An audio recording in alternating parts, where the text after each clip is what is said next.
हमने भारत जोड़ो यात्रा की। कन्याकुमारी से हम कश्मीर चले, 4000 किलोमीटर, लाखों लोग एक साथ भारत जोड़ो यात्रा में चले। बीजेपी ने, आरएसएस ने देश में नफरत फैला रखी है, हिंसा फैला रखी है।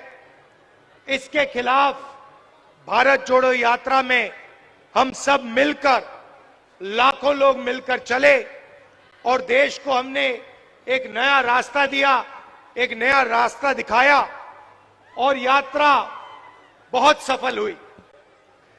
यात्रा में काफी लोग हमारे पास आए, झारखंड से आए, उड़ीसा से आए, बाकी प्रदेशों से आए। उन्होंने कहा, देखिए आपने भारत जोड़ो यात्रा की, कन्याकुमारी से आप कश्मीर चले, मगर झारखंड का क्या होगा, उड़ीसा का क्या होगा, बंगाल का क्या होगा? इधर तो आपने यात्रा नहीं की। आपको दूसरी रात यात्रा करनी चाहिए। मणिपुर से महाराष्ट्र एक और भारत जोड़ो यात्रा करनी चाहिए। और ये हजारों लोगों ने हमसे कहा, इसीलिए आज मैं आपके सामने खड़ा हूं। मणिपुर से महाराष्ट्र दूसरी भारत जोड़ो न्याय यात्रा हम कर रहे हैं। और आपने देखा झारखंड में कितने जोश से, कितनी शक्ति, कितनी ऊर्जा झारखंड की आम जनता ने हमारी यात्रा में डाली। तो आपका मैं दिल से धन्यवाद करना चाहता हूं।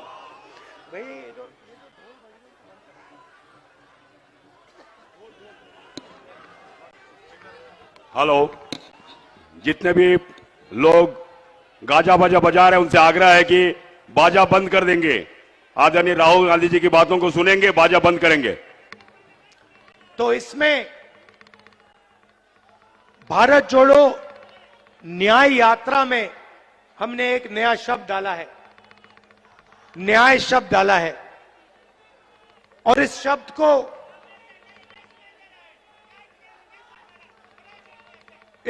को देश में आज बहुत अच्छी तरह समझा जा रहा है। ये जो एचईसी के पोस्टर लिए हैं, आप अन्याय शब्द को बहुत अच्छी तरह समझते हो, क्योंकि आपके खिलाफ अन्याय किया जा रहा है। किया जा रहा है, नहीं किया जा रहा है? जोर से बोलो, दिल्ली तक सुनाई देना चाहिए। देखिए,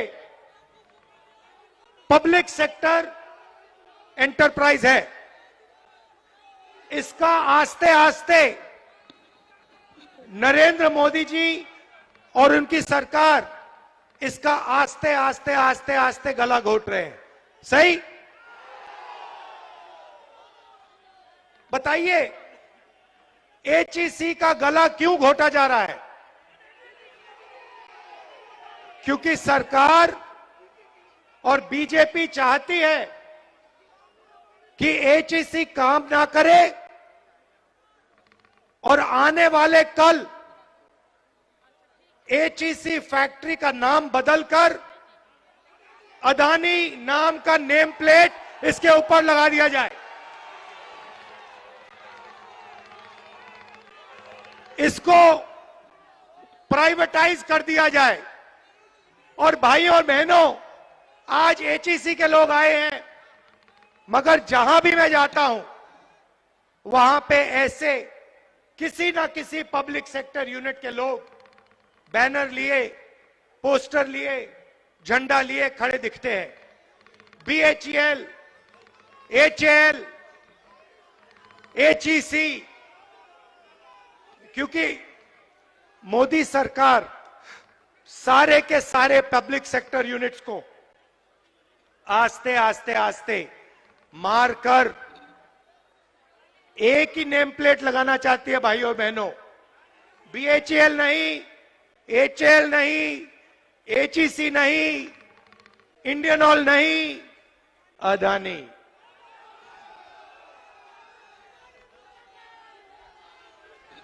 और यहां जो काम करते हैं, जिन्होंने सालों के लिए अपना खून, अपना पसीना दिया है, उन सबको ये बेरोजगार बनाना चाहते हैं। और मैं इस स्टेज से आपको बता दूंगा, और ये याद रखिए एचईसी वाले लोग, कांग्रेस पार्टी ये नहीं होने देगी।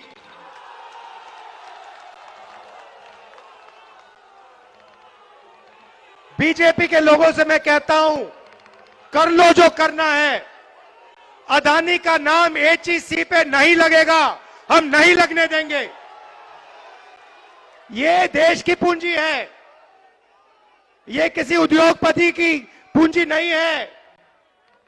ये फ्री गिफ्ट अदानी को नहीं मिलेगा, ये हम आपको आश्वासन दे रहे हैं। और हमारी सरकार आएगी तो जो आपको सपोर्ट की जरूरत होगी वो आपको सपोर्ट मिलेगी और आपको कंपेटिटिव बनाया जाएगा। भाई और बहनों, पूरे देश में प्राइवेटाइजेशन किया जा रहा है। मैं आपसे पूछना चाहता हूं, इस देश में ओबीसी वर्ग की, आदिवासी वर्ग की, दलित वर्ग की कितनी आबादी है? सबसे ज्यादा मत बोलो भैया, मुझे नंबर दो, मुझे नंबर दो। कितने प्रतिशत आदिवासी, दलित और पिछड़े लोग हैं इस देश में? नंबर दो। देखो, कोई नंबर नहीं दे सकता, कोई नहीं बता सकता कि इस देश में इतने पिछड़े लोग हैं। भाइयों और बहनों, बात आप समझिए, देश में कम से कम 50% ओबीसी वर्ग के लोग हैं। सही बात है। और मैंने कम से कम शब्द का प्रयोग किया है।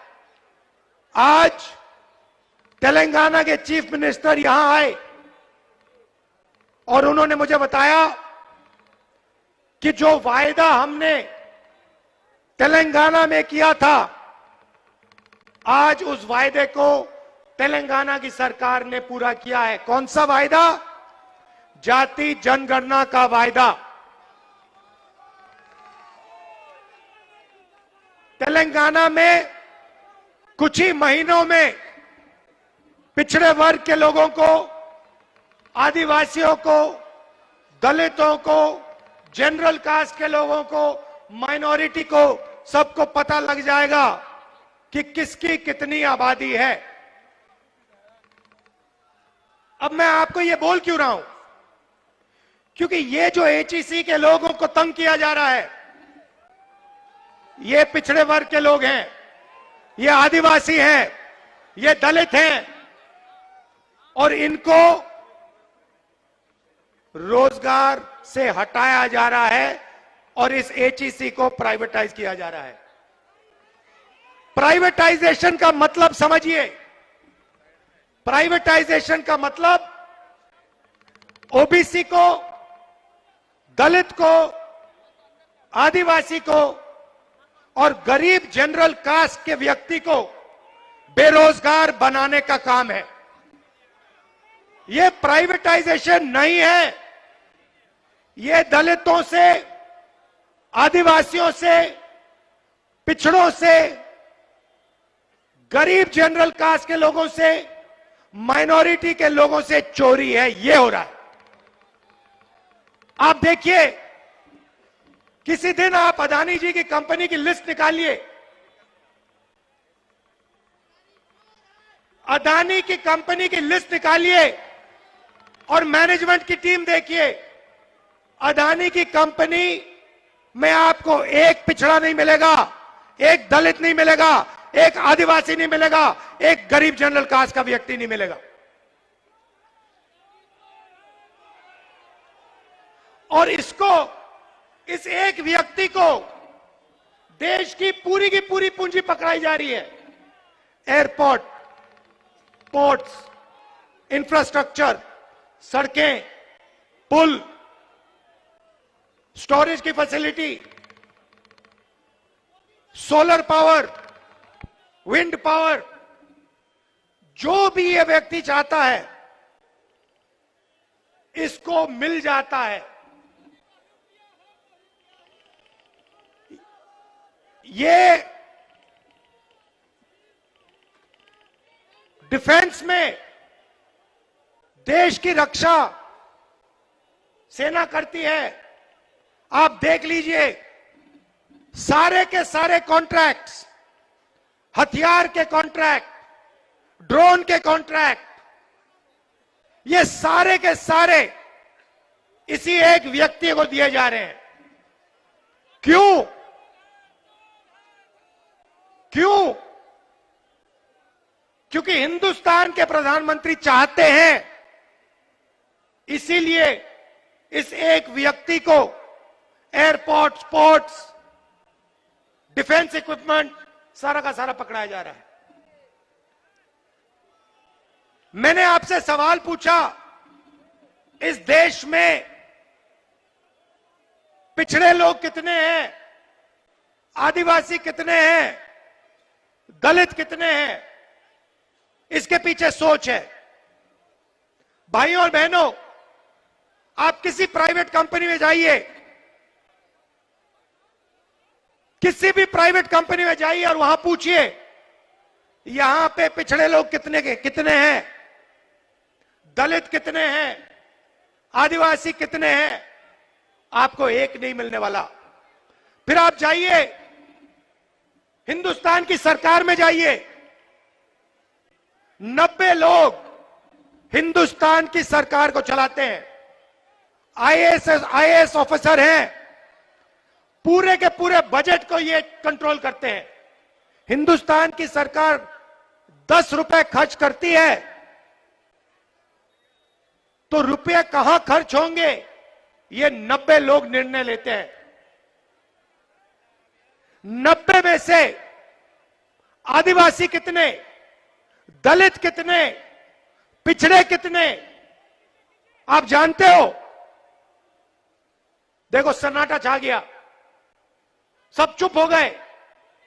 भाइयों और बहनों, 90 में से सिर्फ 3 ओबीसी वर्ग के लोग हैं और 100% बजट में से ओबीसी वर्ग के अफसर सिर्फ 5% कंट्रोल करते हैं। मतलब अगर हिंदुस्तान की सरकार 100 रुपए बजट में बांटती है तो 5 रुपए का निर्णय ओबीसी वर्ग लेता है। आप जानते हो दलित वर्ग के अफसर कितना निर्णय लेते हैं? फिर से बोलो, जीरो जितना, उसको जीरो ही मान लो। आदिवासी वर्ग, उनको भी जीरो मान लो। तो आपकी ना सरकार में हिस्सेदारी, ना कॉर्पोरेट सेक्टर में हिस्सेदारी। आप जाइए, लिस्ट निकालिए, प्राइवेट अस्पतालों की लिस्ट निकालिए, उसमें देखिए, उसमें आपको दलित नहीं मिलेगा, मैनेजमेंट में एक ओबीसी नहीं मिलेगा, एक मालिक नहीं मिलेगा, एक आदिवासी, एक दलित, कोई नहीं मिलने वाला उसमें। फिर आप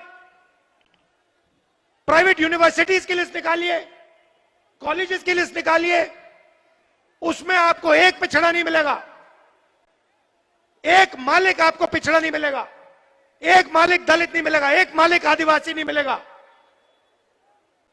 फिर आप जाइए और कहिए ठीक है, कॉर्पोरेट सेक्टर में नहीं मिला, सरकार में नहीं मिला, अस्पतालों में नहीं मिला, यूनिवर्सिटी कॉलेज में नहीं मिला। और फिर आप लिस्ट निकालिए जो कॉन्ट्रैक्ट से काम करते हैं, कॉन्ट्रैक्ट लेबर की लिस्ट निकालिए और उस लिस्ट में आपको सिर्फ ओबीसी, दलित और आदिवासी मिलेगा और कोई नहीं मिलने वाला। तो पिछड़ों को, दलितों को, आदिवासियों को, सही बात बोली, उनको कॉन्ट्रैक्ट लेबर, उनको मजदूरी, बॉन्डेड लेबर बनाया जा रहा है। और बड़ी बड़ी कंपनियों में, अस्पतालों में, कोर्ट्स में, स्कूल कॉलेजेस में इनकी कोई हिस्सेदारी नहीं है। तो सबसे पहले यह पता लगाना है कि इस देश में दलित, आदिवासी और पिछड़े हैं कितने। 50% कम से कम पिछड़े वर्ग के लोग हैं, 8% आदिवासी हैं, 15-16% दलित हैं, और इनकी हिस्सेदारी है ही नहीं, कहीं भी नहीं है, कहीं भी नहीं है। किसी भी मजदूर के पास चले जाओ। आज मैं अभी सड़क पे था, साइकिल पर 200 किलो कोयला लिए, धकेल कर साइकिल पर 200 किलो कोयला लिए, धकेल कर भूखे आदिवासी 50 किलोमीटर चल रहे थे। मैंने अपनी आंखों से देखा। वहां पे आपको आदिवासी मिल जाएगा, वहां पे आपको दलित मिल जाएगा, वहां पे आपको पिछड़ा मिल जाएगा, मगर किसी बड़ी कंपनी में नहीं मिलने वाला, किसी अस्पताल के मैनेजमेंट के ऑफिस में नहीं मिलने वाला। यही हिंदुस्तान के सामने सबसे बड़ा सवाल है, इससे बड़ा सवाल है ही नहीं। और इसीलिए हमारा पहला कदम पूरे देश में जाति जनगणना को करवाने का होगा। और हम पता लगाएंगे इस देश में दलित कितने, आदिवासी कितने, पिछड़े कितने। और एक और बात समझिए, रिजर्वेशन की बात कर रहा हूं। आजकल 50% से ज्यादा रिजर्वेशन नहीं मिल सकती। ये जो 50% का लिमिट है, इसको कांग्रेस पार्टी की सरकार, इंडिया की सरकार उठा के फेंक देगी। और हम जो दलित हैं, आदिवासी भाई हैं, उनके रिजर्वेशन में कोई कमी नहीं आएगी, मैं आपको गारंटी देके कह रहा हूं। और जो पिछड़ों का हक बनता है वो उनको मिलेगा। तो ये देश का सबसे बड़ा मुद्दा है, इससे बड़ा मुद्दा है ही नहीं। सामाजिक अन्याय और इसी से जुड़ा हुआ आर्थिक अन्याय। आप मुझे बताइए, जीएसटी से छोटे व्यापारियों को, मजदूरों को, स्मॉल और मीडियम बिजनेस वालों को फायदा हुआ? मुझे हाथ उठा के दिखा दो इस, यहां पे, नहीं हाथ नीचे करो, यहां पे एक व्यक्ति जिसको जीएसटी से फायदा हुआ हो, मुझे दिखा दो। कौन है ये? अंबानी को फायदा हुआ, अदानी को फायदा हुआ, देश के अमीर लोगों को फायदा हुआ। ये एचएसई में जो काम करते हैं, इनका जबरदस्त नुकसान हुआ। जीएसटी कौन देता है? जीएसटी अमीर लोग नहीं देते। जीएसटी वो मजदूर देता है जो 200 किलो को धकेल रहा था। वो उतनी ही जीएसटी देता है जितनी अदानी देता है, अंबानी देता है। वो शर्ट खरीदता है, उतनी ही जीएसटी लगती है जितनी अदानी जी की शर्ट को लगती है। तो पैसा कहां से जा रहा है? बजट का पैसा कहां से जा रहा है? दलितों से, आदिवासियों से, पिछड़ों से, गरीब जनरल कास्ट के लोगों से, माइनॉरिटी से। और जा कहां रहा है? अरबपतियों के जेब में, अदानी की जेब में, इन लोगों की जेब में। इसीलिए देश में भयंकर बेरोजगारी फैल गई है। इन्होंने क्या किया? सारे छोटे व्यापारियों को खत्म कर दिया। जो छोटा बिजनेस करते थे, जो स्मॉल और मीडियम बिजनेस करते थे, उनको सबको मार दिया। दो हथियार का प्रयोग किया इन्होंने। पहले प्रधानमंत्री ने झूठ बोला और कहा कि मैं काले धन के खिलाफ लड़ाई लड़ रहा हूं और नोटबंदी कर दी।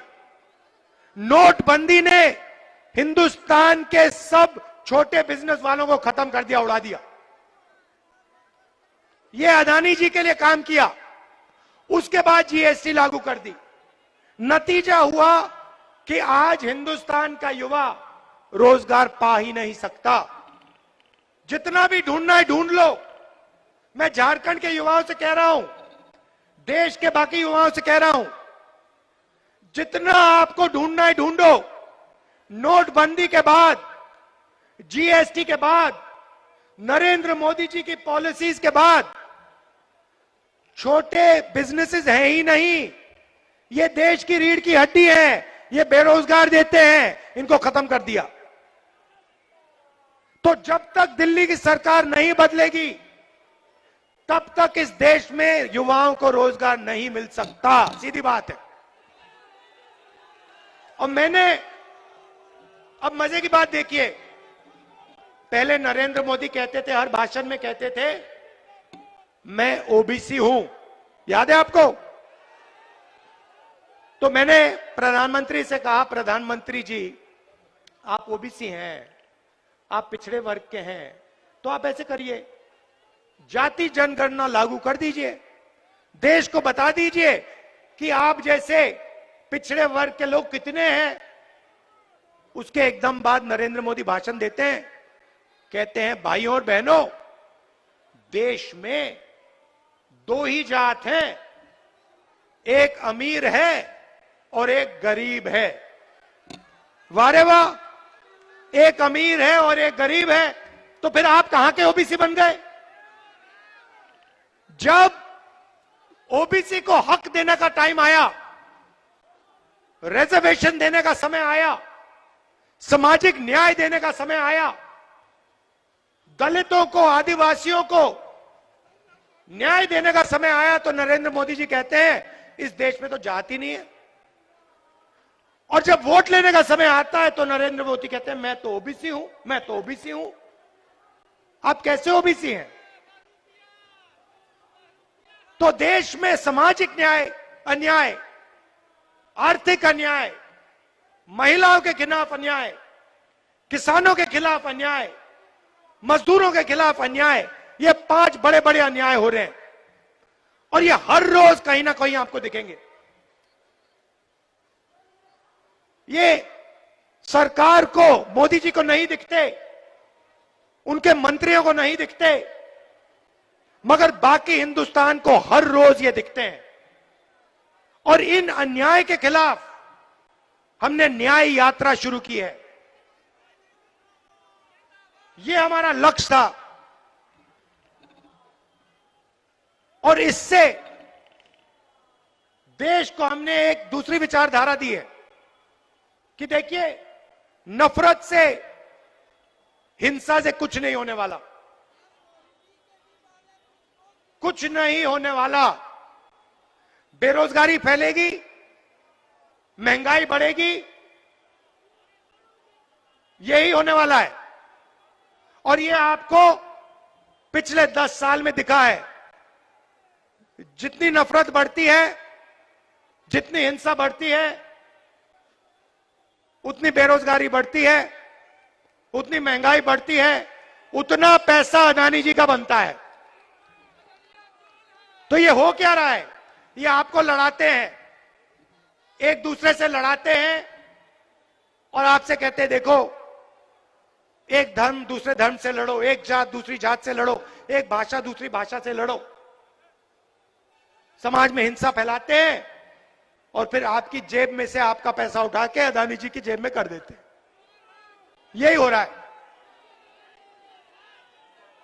और आखिरी बात आपसे कहना चाहता हूं, यहां पे आपकी सरकार को ये क्यों हटाए? क्योंकि ये इस बात को एक्सेप्ट नहीं कर सकते हैं कि झारखंड में आदिवासी चीफ मिनिस्टर है। ये इस बात को एक्सेप्ट ही नहीं कर सकते। इसीलिए इन्होंने हमारी सरकार को हटाने की कोशिश की और कांग्रेस पार्टी, जेएमएम सब मिलकर बिल्कुल इनके सामने एक लाइन में खड़े हो गए। और क्या हुआ? सरकार बच गई। ये हर प्रदेश में करते हैं।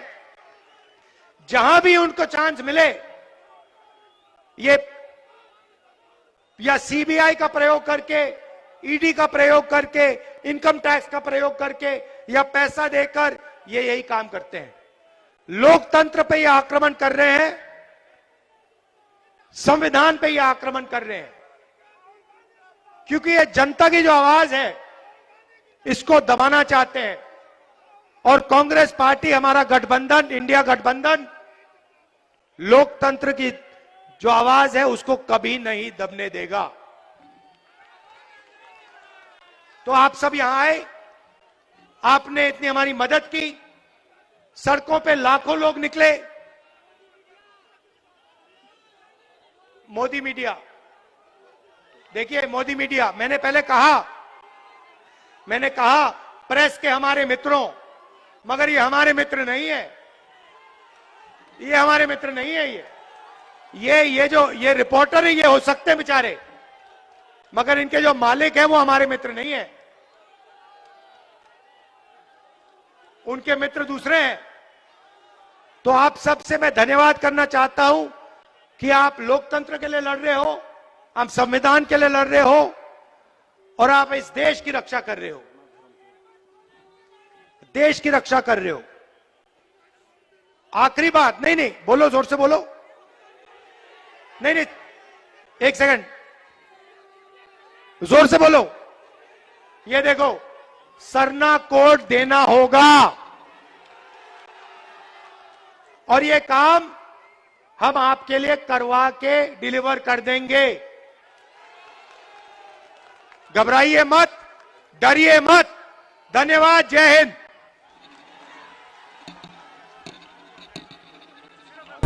लाइव लगातार के वीडियो को लाइक करें, सब्सक्राइब करें और बेल आइकन को दबाना न भूलें।